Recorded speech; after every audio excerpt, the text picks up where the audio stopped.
Hello all! It is actually, I was going to say it's that time of the year, but it's actually past time for me to do my favorite things of 2013.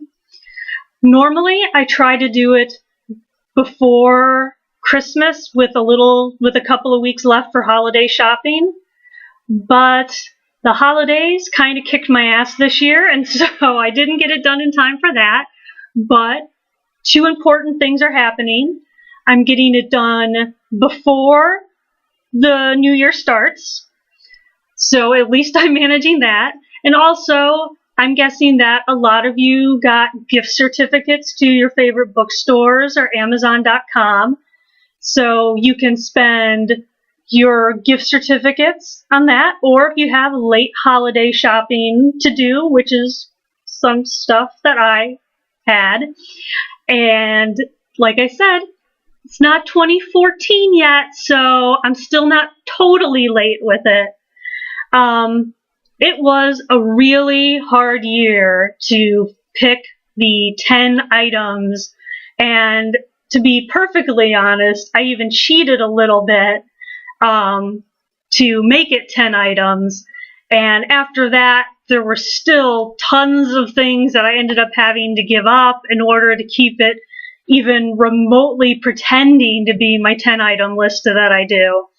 And not only that, but I almost considered carrying the laptop into our little office study so you could see just the mounds and mounds of books that I got from big publishers, smaller independent publishers, self-published, just all over the place books that I didn't get to read this year.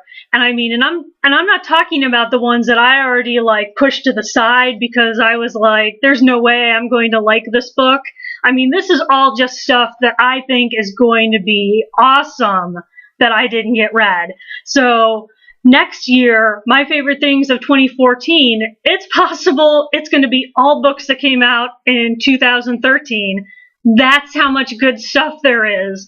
So it was a rough year for me and for keeping up with books and trying to pick the list, knowing that there's probably 30 other books that just looking at them I know were good enough to be here. And I just didn't get them even read. So next year picking is probably going to be just as hard, if not harder. But without any further ado, and the order has no significance, it's just a pick of 10, let's get moving. So the first one that I wanted to show you was Magical Times. It's a empowerment deck. If you can't see my head, I know you can see the cards. It's published by US Games, which means that you can probably find it not only at metaphysical gift shops and New Age bookstores, but a lot of times you'll find them also at Barnes and Nobles, and obviously on the US Games website itself. But let me start with, when we're talking about how awesome this deck is, listen to this. That is a solid cardboard box for this bad boy. None of that flimsy, solid coated paper stuff that you're going to constantly destroy trying to get your cards in and out of it. This is a box you're going to save and you're going to use to keep your deck in because it can hold up. It's got nice little flip top. It comes with, of course, your little, here's my deck, here's how it works, here's information about it, things you can do with it. But also notable is artwork is absolutely beautiful. I mean, and here's the thing, this deck isn't stacked. This deck, I'm just pulling out random cards here. This is Partnership. And honest, hand to God, I like this deck so much that until my little makeup desk in our bedroom got totally cluttered with, my makeup and my nail polish and my jewelry and me being lazy, which took a lot longer than you would think. I actually kept this out, and every morning I would shuffle the deck and I would draw a card and I would leave it out all day, and at the end of the day I would reflect and see how I thought the card maybe had reflected a part of my day or not, and each day I would do it. So it's kind of like the hair club for men, you know, it's the I don't just recommend it, I actually use it. So there were a lot of good decks this year, but this is the one that I actually used this year. So number one. Okay, next is Harumph, Llewellyn's Complete Book of Correspondences by Sandra Kynes, who is a fabulous writer. I'm a big fan of hers. She's written for the Magical Buffet a few times, and so I'm obviously going to just love her. But this book, a comprehensive and cross-referenced resource for pagans and Wiccans. And it does have a slight, like, pagan Wiccan slant to it, but it just has so much information that just, I would say anyone that's interested in correspondences for magic using, so any occult user at all, would find this to be an incredibly helpful reference. What she's done is created a spider web, as she calls it, of references. Most correspondence books she feels are more like pinwheels, point A to B, and then you have to go back to point A and then over to the next point, and it's that kind of style. Whereas here, let me see if I can hold this up in a way you can read. She tries to put as much, let's see, we're going with wealth. She tries to put as much information with one thing. So you end up having a web of information created by looking up one correspondence. So wealth to acquire and keep, you get all of this information here. So if you're working on, let's say, a ritual to acquire wealth and to keep it, you're not going straight to one thing and then have to go back and look at something else. Here you get to learn all this stuff. You get all this information, and then if you want, you can go out more and more and more. But it's all there in this little web for you right there. It's incredibly well organized. It's got an insanely good index as to not be believed, which with a book like this isn't so necessary, but is appreciated. It's definitely one of my favorite reference books of the year, and there's always lots and lots of them. And I just wanted to, as just a quick aside, obviously not a favorite yet because I haven't had a chance to look at it, but I just wanted to let you know that Sandra Kynes had Mixing Essential Oils for Magic come out recently. And as I said, her books are always incredibly well researched and insanely well organized. So I haven't had a chance to look at this yet, but if you like her work, if you check out correspondences and you think that that's good, you're going to definitely, if you're into essential oils, you're going to want to get this book too. Okay, so a thing I really liked about this year is, for some reason, this was like the year of gemstones, crystals, rocks, and minerals. And I don't know why, but I love it because I'm really into that. But there were all three of these books. Boing, boing. All of them came out this year. Just like, and I'm sure more came out that I just didn't even know about, because if you think about it, you have these many, there's probably more that we just didn't even know. And this is what I mean by being a little sneaky. So all of these I'm putting under one entry, but as the entry of rocks and crystal books that were just awesome, and they all came out this year. And so I consider it like a thing or a trend, and that trend is really cool. Let's see, one of my favorite authors, I'm not going to try to pronounce his name, but if you speak French, go for it. He did A Lapidary of Sacred Stones, and it's their magical and medicinal powers based on their earliest sources. The man who wrote this is actually a former professor of medieval literature. So all of his books, and it's why I like them, is he takes a perspective going back to as far back as you can go, and that's why his education in medieval literature allows him to know how to look at the oldest sources that you can for it. And also, being European, he gets to have access to a lot of European professors and groups and resources that I generally don't see in a lot of the books that I review. And so it's always great to see a book from him. This one came out in hardcover. I'm not sure what made them decide that he rated hardcover for this one, but it's great because it is a fascinating resource, and hardcover means it's going to hold up to all that wear and tear you're going to put through it looking through it. But it is an incredibly fascinating book.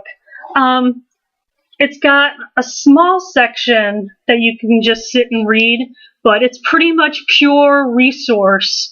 So you're going to want it more as a reference tool instead of just as a fun read. See, the next book is actually technically two books in one.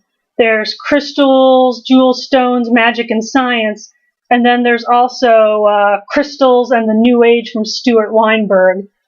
Stuart Weinberg is the owner of Seven Stars Bookstore in Cambridge, Massachusetts. And so his book, they refer to it sometimes as like an introduction, but it really is more than that. It is like a book that does kind of an introduction to crystals and their use in the New Age movement. It's a fascinating little historical run of the New Age movement. The part that I found most interesting was the use of crystals and how that affected their value and appearance in stores, and their popularity, their sales, where they're at now. I would love to read an entire book from him solely on his life retailing crystals, but that might just be the former retailer in me.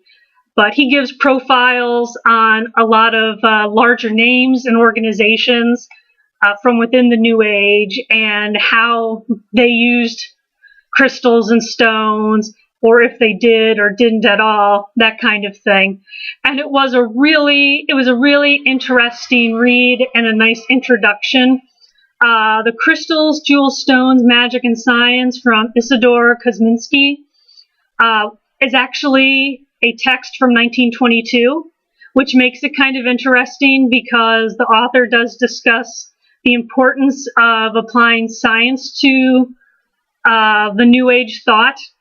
And since the science of the time was the science of 1922, you get an interesting perspective as well. And there is some interesting things to read, biblical mythology as it applies to gemstones and stones. Also some basically like legends and urban legends of the time that are attached to certain stones, that sort of thing. And then of course it's also primarily a reference thing. They have stones that go by more modern names in here as opposed to the lapidary of stones. They also have a category where you can look up some of the stones that have their own names, famous stones like the Hope Diamonds, that sort of thing. The last one is Crystals and Sacred Sites by Judy Hall. You may best know Judy Hall for her work with the Encyclopedia of Crystals, excuse me. Crystals and Sacred Sites is interesting because it posits a theory that since the stones themselves they come from somewhere and it's generally not your backyard, you can actually use the stones as access points of origin to sacred sites. And so the book not only covers information about certain stones, but it also will give you information about different locations. I'm trying to give you one that has, so here's, like a stone, just so you can go, look, I saw a stone in the book. Here's a location, just so you can say you saw a location. But it's an interesting idea, and obviously one that I don't have. I have no time, but I find it an interesting theory. I've never read anything like that. I've never heard of anybody doing work specifically like this. And so I find it an intriguing thought. And since, she's no slouch with the gems and minerals, obviously, there's a reason to give it a lot more credence than I would from just any Tom, Dick, or Harry author. And also, the photos in here are beautiful. The photography of the minerals, the photography that's used for the sites is also wonderful. It's a really nice book. It's one of my favorites of the year because it's beautiful to look at. It's interesting to read because you learn a lot about all these different locations, some of which I didn't know anything about. It's interesting reading that also made me think. So it's definitely a good one. I actually gave a copy to a friend for the holidays, which she got well after the holidays. And just as an aside, I'm going to be writing a review very soon, but an updated, revised, and expanded edition from Judy Hall, the Encyclopedia of Crystals, came out recently. And so I'm going to be giving a rundown soon.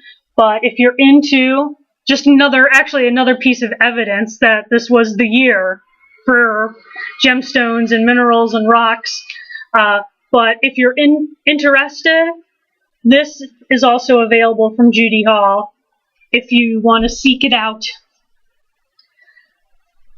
All right, next we've got a children's book, which almost never happens. I rarely review children's books, mainly because rarely am I pitched ones that I feel are interesting. Usually I only want to have children's books on the site that are ones that I would want to read myself. Because, I only want to review stuff that I want to read. So this is The Buddha's Apprentice at Bedtime. I'm going to slide it up here. Because again, not going to butcher someone's name. So there you've got the name. This is just a charming, delightful children's book. I really got caught up in it. The whimsy, The stories are based on stories that are supposed to educate with moral lessons as well as entertain. The stories are supposed to be based on stories that the Buddha told.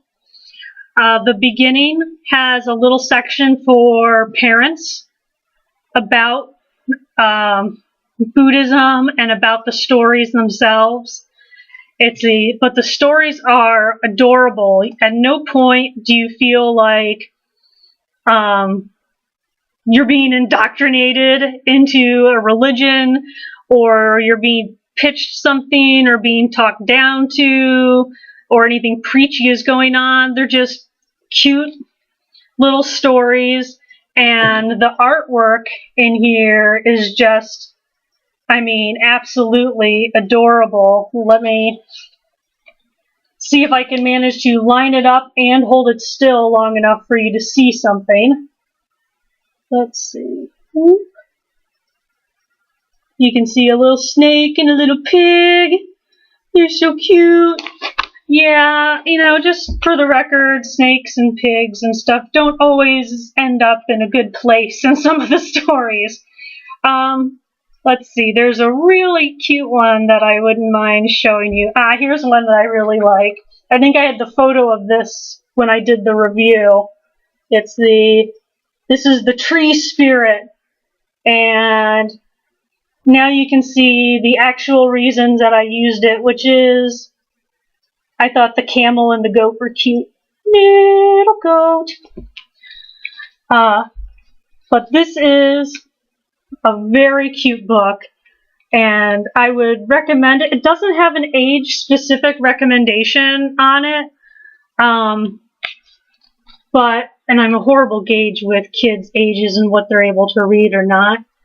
But, I mean, if it's too hard, you can always read it to them, which they say you're supposed to do for children anyway. So, definitely a keeper. Next, we've got Crafting Calm. See, you may remember this one was the book that got me so jived that I couldn't wait to do crafts, and so I did a craft from the book totally opposite of the way the book told you to do a craft. But the book is great. It has projects in it, and it's divided up for projects that inspire calm, clarity, comfort, contemplation, creation, connection with others, and spirit. Most of the projects in there are of a level that even a dummy like myself can do them. So you're in pretty good shape there, and that's one of the reasons I liked it, was that the projects were fairly simple, and the whole book was written in such a way that I was just really, by the end, I was really kind of inspired and raring to go and chomping at the bit, wanting to try the crafts from the book. And that doesn't generally happen if I see or read a book about crafting. And the book itself has been incredibly popular, and I'm going to guess it's for that reason, that different groups and individuals have all just been very taken with it. And I think if you're interested in crafting at all, or you want to get into it, that I think you're going to feel the same way if you check it out. So let's see if I can make sure I line it up so at some point, where is he? Oh, all the way in the bottom corner. There we go. Make sure that you get a close-up of the author's name as well. Alright, we've got, ta-da! New Paths to Animal Totems from Lupa. And New Paths to Animal Totems is different from a lot of animal totem books, in the point that it has 3 paths to discovering a totem. One is a correspondence type method where you use tarot or Eastern or Western zodiac. The second way is using a bioregionalism method. So instead of saying, oh, I'm going to find a totem animal that's from the state of New York and using the state of New York boundaries by, a map, instead you're going to pick a regional area that's been created by natural boundaries like mountains and rivers, oceans, and that sort of thing. And then the third one is an archetypal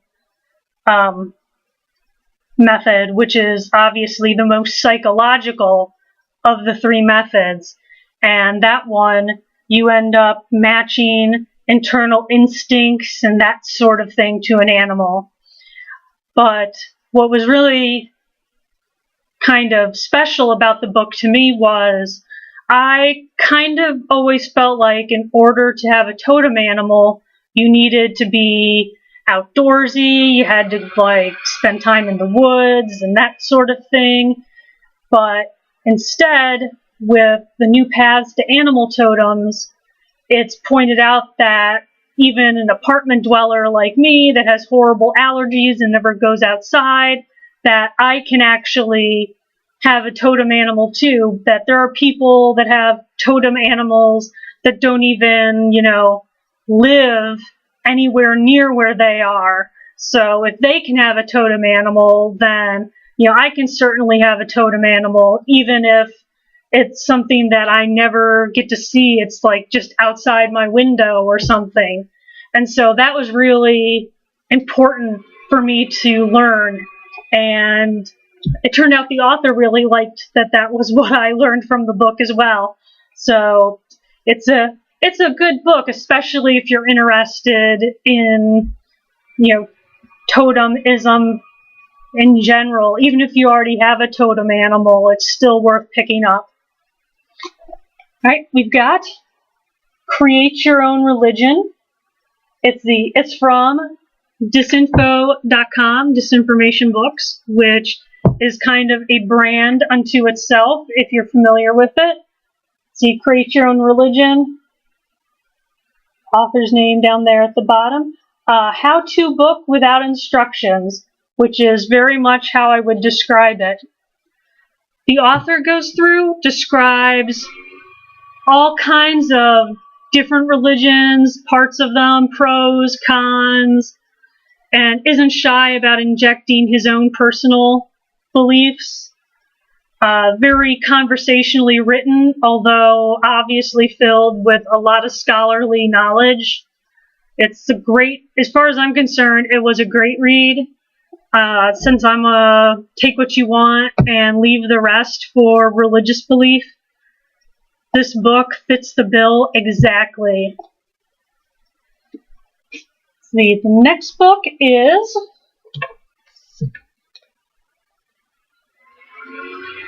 The Sexy Vegans Happy Hour at Home.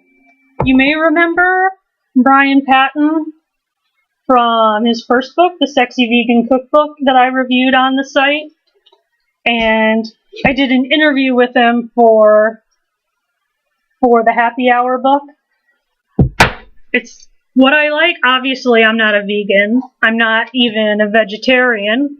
It's the every now and then my husband or I or both of us will eat meals that have no meat or happen to be vegan, but it's rarely planned and it's definitely not our lifestyle.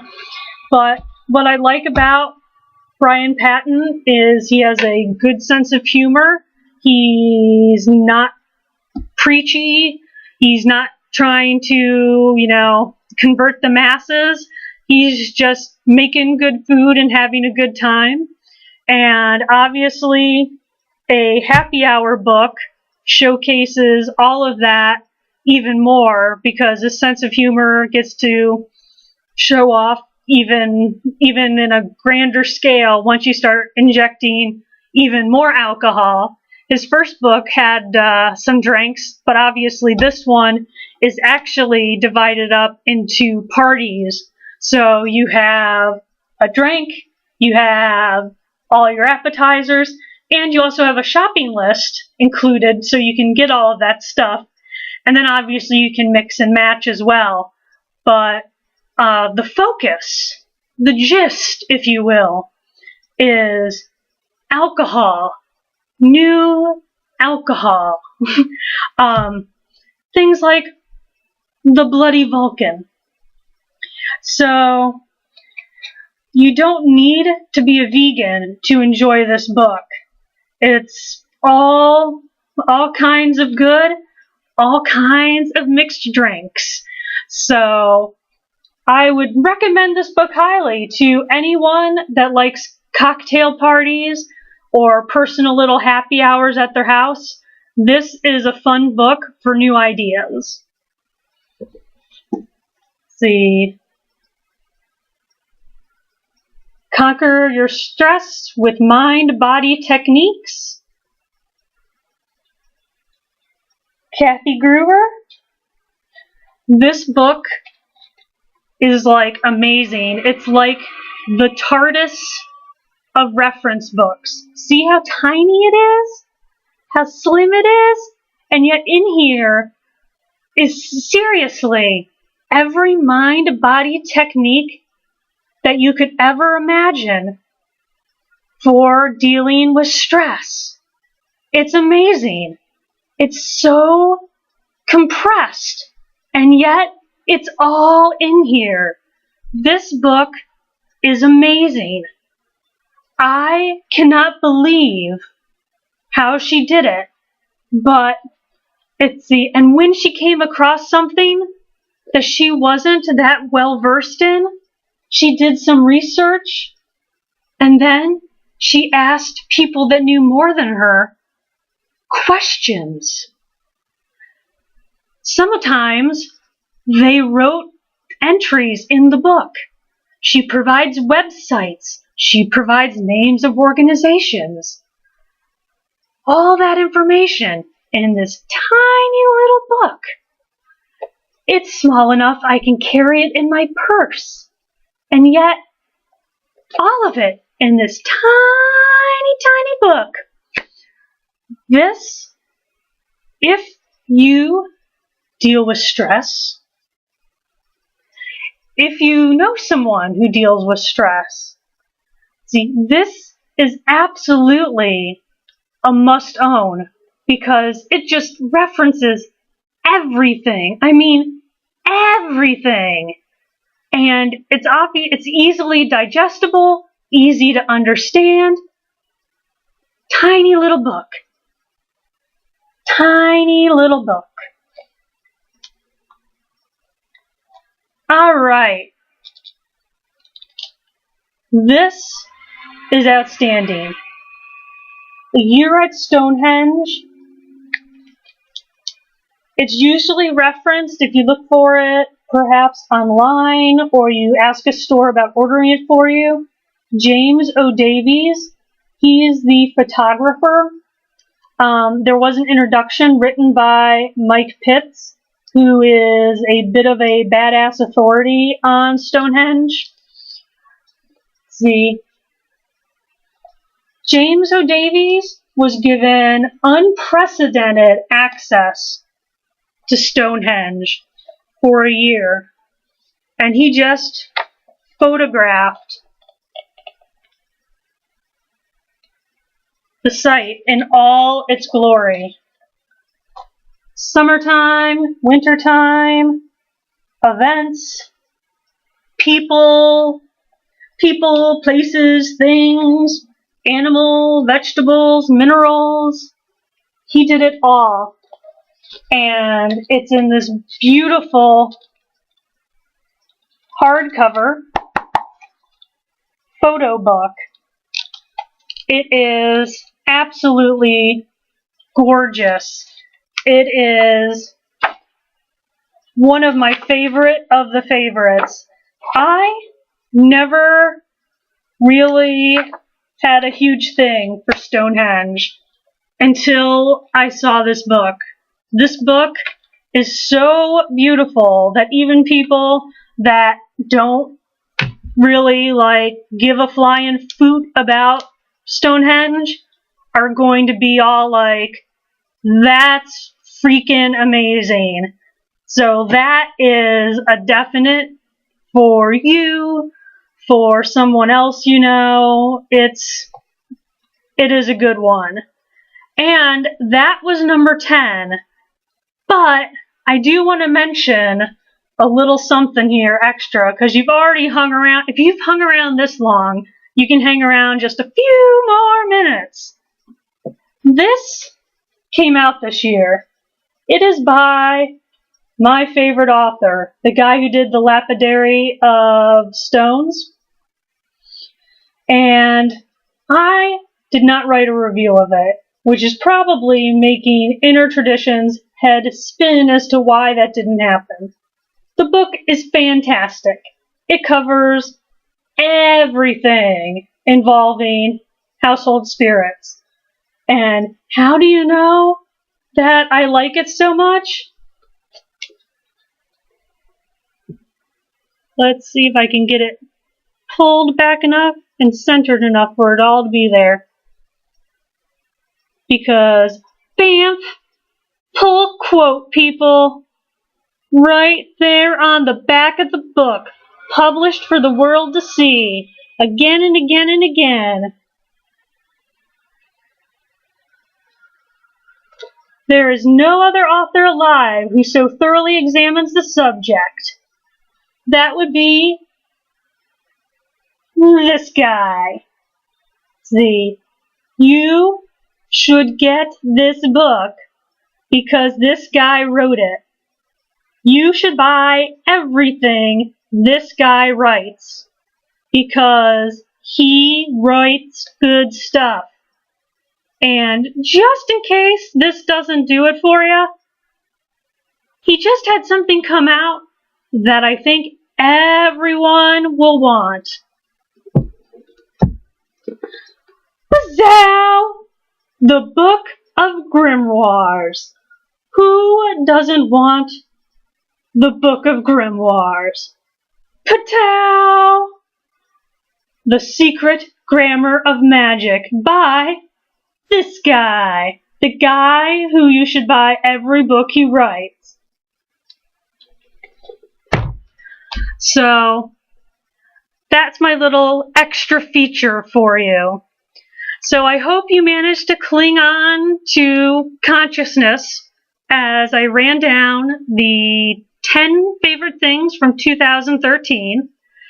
And I hope you all had a good holiday season and you have a safe and happy new year. And as always, I thank you very much for reading.